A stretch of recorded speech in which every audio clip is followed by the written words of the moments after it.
Good morning. This is Mrs. Linville from Steel Elementary in Roseville, Michigan.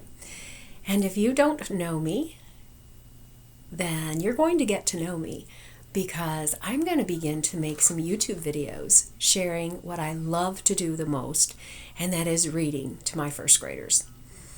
And since we're all quarantined and now we're doing online learning, I don't have a chance to do that. So I've decided to make some YouTube videos, and I'm going to start with a Junie B Jones book written by Barbara Park. It's called Junie B Jones and Some Sneaky Peeky Spying.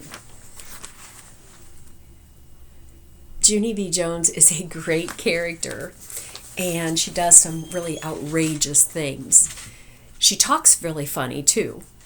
So just listen very carefully. This is not your typical book because it's a chapter book and there aren't very many pictures, so you really have to listen and picture what's happening in your mind. I hope you enjoy it. Chapter 1 of Junie B Jones and Some Sneaky Peeky Spying. My name is Junie B Jones. The B stands for Beatrice, except I don't like Beatrice. I just like B. And that's all. I go to kindergarten. Kindergarten is what comes before first grade, except for I don't know why it's called that silly word of kindergarten, because it should be called 0 grade, I think. My teacher has the name of Mrs. She has another name too, but I just like Mrs. And that's all.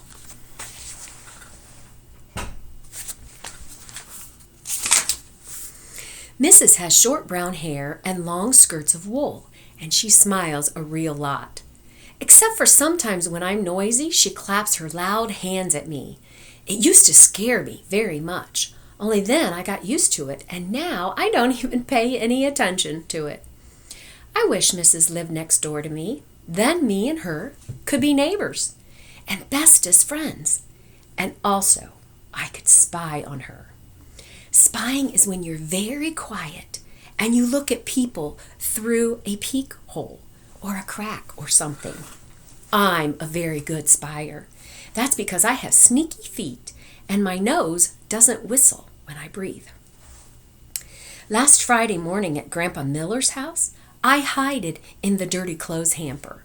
And then my grandpa came in the bathroom and I lifted up the lid a teeny bit and I peeked my eyes at him.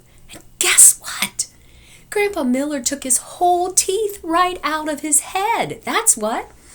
I popped right out of the hamper.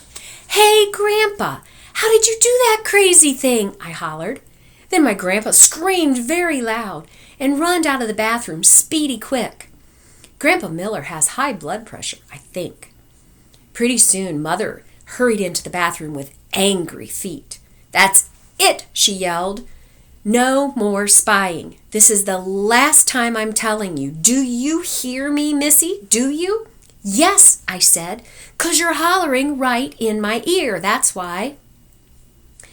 Then Mother took me home, except for she kept staying mad at me. "Find something quiet to do," she said in a kind of growly voice. "Your baby brother has to take his morning nap." So then I thought about what to do, and a very good idea popped right into my head. First, I took off my loud shoes. Then I tiptoed into baby Ollie's room in my sock feet, and I spied on him through the bars of his crib.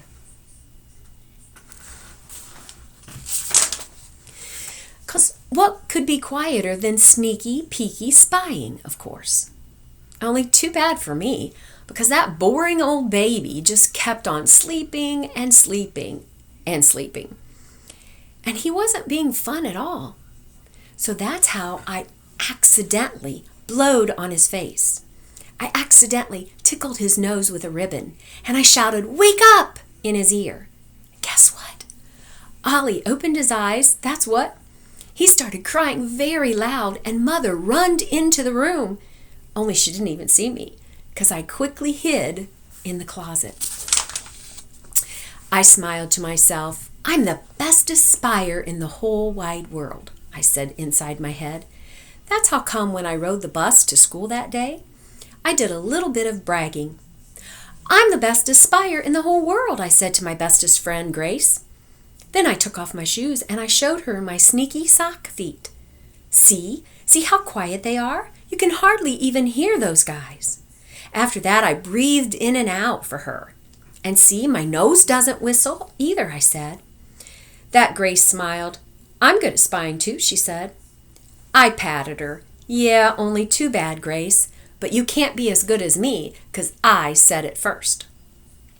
That Grace did a mad breath at me, called a huffy, I think. "I heard your nose whistle, Grace," I told her. Just then the bus got to school, and me and that Grace raced each other to the playground, except that she beated me, only it didn't count, 'cause I wasn't really racing. Then we played horses with my other bestest friend named Lucille. And only pretty soon the bell rang, and we all runned to room 9, speedy quick. Mrs. was at the door waiting for us.